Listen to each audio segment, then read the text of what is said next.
কাঁকরোল বা spine gourd আমাদের হেলথের জন্য খুবই ভালো, কিন্তু অনেক সময় বাচ্চারা এমনকি বড়রাও এটা খেতে চায় না। কিন্তু আপনারা এইভাবে যদি কাঁকরোল বানান তাহলে দেখবেন সবাই চেয়ে চেয়ে খাবে।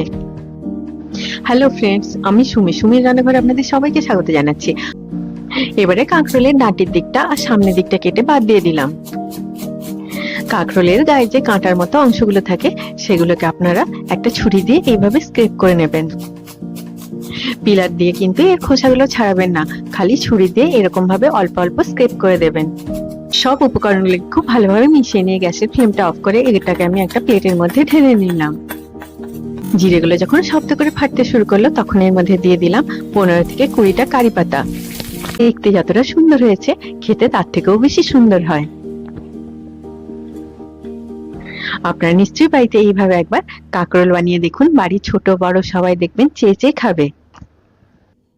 কাঁকরোলের এই ডিশটা যেমন গরম ভাতের সাথে খেতে ভালো লাগে, সেরকম রুটির সাথে খেতেও খুব ভালো লাগে।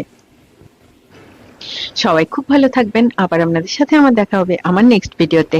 Take care.